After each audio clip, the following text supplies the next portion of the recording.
picture this. Imagine you save up and buy yourself a house. You move in with your family and decorate it how you like. You wouldn't be worried about anyone stealing that house or giving it to someone else, right? Probably not. But it helps that houses can't be copied and pasted or screenshotted. So what if you created an artwork worth as much as a house, and you wanted to make sure you're recognized as a rightful owner? Just like a deed to a house to prove ownership, an NFT or non-fungible token is a digital token that acts as a certificate to prove the authenticity of something. That something could be anything from a digital artwork to a photo, a meme, or even a tweet. It might seem a bit juvenile, but that hasn't stopped NFTs from taking the online art and investment market by storm, reaching a market cap of $300 million in 2020. In the beginning, social media was a bit of a fad, only for young people, whatever. Now, if you're a business and you're not on social media, you're irrelevant. And I think something similar will happen with NFTs. So now it's like just digital art, could be basketball moments, or it could be, gaming things. Basically, any content, anything on the internet can be an NFT. But in 5 to 10 years' time, it's literally like going to be everywhere on the internet. It could be the internet. So, what gives these strange tokens so much value? First, let's explain the concept of fungibility. A fungible asset is something that has an agreed upon value that can be exchanged or substituted for a similar asset of equal value. Say if you had a $100 bill and you wanted to break down that note into smaller amounts. You can swap it for 5 $20 notes, and you'd still have $100. You could even measure that against a foreign currency with an agreed upon exchange rate.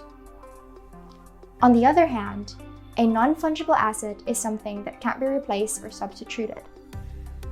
For example, Indiana Jones' original fedora sold for $300,000 in 2021, despite being not much more than a thread and fabric. Likewise, the value of owning a meme or illustration will differ depending on the meaning it holds to its buyer. Just like a fine art auction, NFTs are sold to the highest bidder. For some buyers, the opportunity to be the official owner of a piece of viral content, such as the first tweet of Twitter founder Jack Dorsey or Dog the Iconic meme, is worth paying millions for. I didn't know how into NFTs you were. Do you guys know what that is?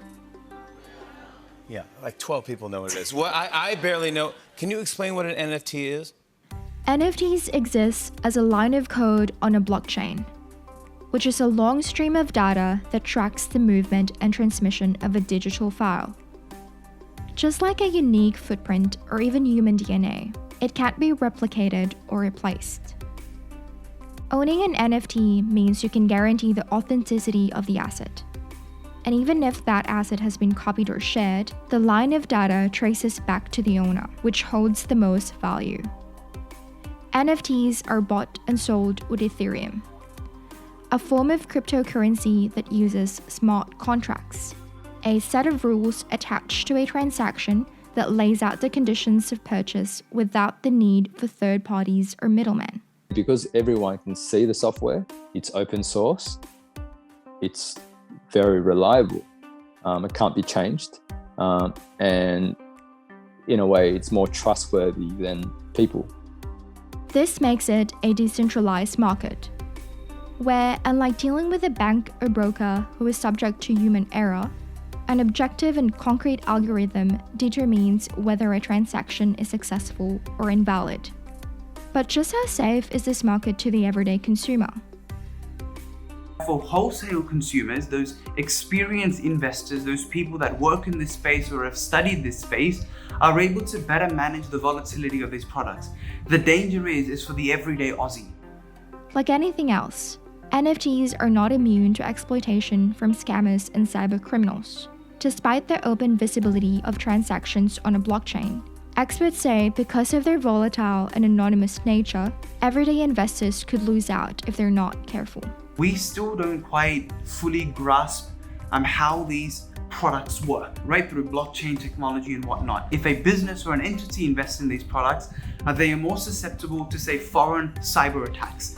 And this means that they are unprotected by regulation, but also this has other ramifications for their business in that they may have privacy leaks, they may have theft, and all of this is largely or may largely be uncovered by, say, insurance.